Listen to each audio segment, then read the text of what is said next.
Hello বন্ধুরা, কেমন আছেন সবাই? আশা করি সকলে অনেক ভালো আছেন। বন্ধুরা, আজকের ভিডিওটি খুবই ইন্টারেস্টিং এবং খুবই নলেজেবল, কারণ আজকের ভিডিওতে আমরা শিখব কিভাবে ক্যাপকাট অ্যাপ্লিকেশনটির মধ্যে বাংলা বা ইংরেজি যে কোনো কাস্টম ফন্ট অ্যাড করতে হয়। তো আমরা যারা টিকটক বা শর্ট ভিডিওগুলো তৈরি করি তারা কিন্তু প্রত্যেকেই ক্যাপকাট অ্যাপ্লিকেশনটির সঙ্গে পরিচিত। তবে এর আগের যে ভার্সনগুলো ছিল সেগুলোতে কিন্তু কাস্টম ফন্ট অ্যাড করা যেত না।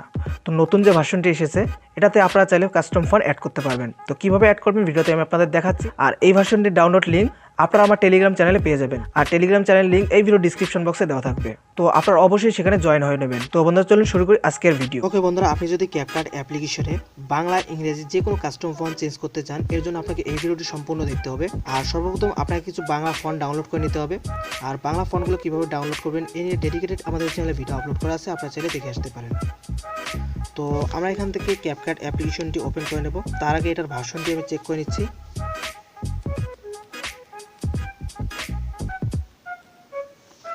তো গাইস, ক্যাপকাট অ্যাপ্লিকেশনের ভার্সনটি দেখতে পাচ্ছেন 5.5.0, ঠিক আছে। তো আপনারা এই ভার্সনটি আমার টেলিগ্রাম চ্যানেলে পেয়ে যাবেন, আর Telegram channel link video description বক্সে দেওয়া থাকবে। আপনারা সেখান থেকে জয়েন হয়ে এই অ্যাপ্লিকেশনটি ডাউনলোড করে নেবেন।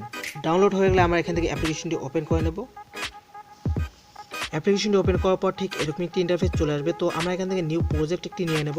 তো এর জন্য আমরা এখান থেকে নিউ প্রজেক্টে ক্লিক করে দেবো। দেন এখানে ভিডিওগুলো চলে আসবে। তো আমরা এখান থেকে ফটোতে ক্লিক করে দেবো এবং স্টক অপশনে ক্লিক করে দেবো।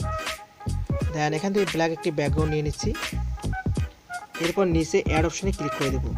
ক্লিক করে দেওয়ার পর নিচে অনেকগুলো ছোটো ছোটো অপশন দেখতে পারবেন। তো আমরা এখান থেকে টেক্সট অপশনে ক্লিক করে দেবো। টেক্সট অপশনে ক্লিক করে দেওয়ার পর এখানে অনেকগুলো অপশন দেখতে পারবেন। তো আমরা এখান থেকে অ্যাড টেক্সট অপশনে ক্লিক করে দেবো। দেন এখানে আমরা বাংলা কিছু লিখবো।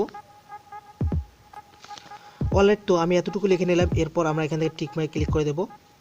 আর এখানে টেক্সটটা দেখতে পাচ্ছেন এখানে ফাঁকা ফাঁকা চলে আসছে। তো এটা সব কিছু ঠিক হয়ে যাবে। তো এর জন্য আমরা এখান থেকে সর্বপ্রথম টিক মার্কে ক্লিক করে দেবো। দেন এখান থেকে স্টাইল অপশনে ক্লিক করে দেবো।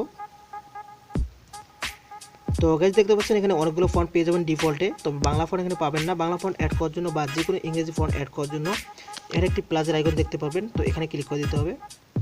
এরপর আপলোড ফাইল অপশনে ক্লিক করে দিতে হবে। এরপর আমি এখান থেকে একটি ফন্ট অ্যাড করে নিচ্ছি। তো যেই ফন্টটি অ্যাড করতে চান সেই ফন্টের উপর ক্লিক করে দেবেন। অলরাইট, এখানে কিন্তু ফন্টটি অ্যাড হয়ে যাবে। এরপর আমার ফন্টটি কোথায় পাবো? গাইস, দেখতে পাচ্ছেন এখানে কিন্তু একটা অপশন দেওয়া আছে ইম্পোর্ট ফন্ট। তো আমরা এখানে ক্লিক করে দেবো। ক্লিক করে দেওয়ার পর আমি কিন্তু এখানে অলরেডি কয়েকটি ফন্ট অ্যাড করে রেখেছি। তো এখন যে ফন্টটি আমরা অ্যাড করলাম সেটার উপর ক্লিক করে দেবো।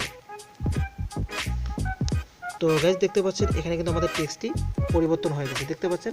আর নিচে আরও অনেকগুলো ফন্ট অ্যাড করে রেখেছি, এগুলো আমি অ্যাপ্লাই করে দেখাচ্ছি আপনাদের।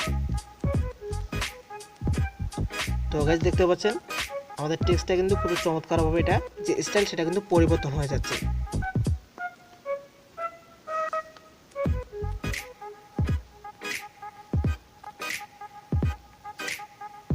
তো বন্ধুরা, এই ছিল আজকের ভিডিওটি কেমন লাগলো অবশ্যই কমেন্টে জানাবেন। আর এখন যদি ভিডিওতে লাইক না করে থাকেন অবশ্যই একটা লাইক করে দিবেন। তো বন্ধুরা, কথা হবে নেক্সট কোনো ভিডিওতে। সে পর্যন্ত ভালো থাকবেন, সুস্থ থাকবেন। আল্লাহ হাফেজ।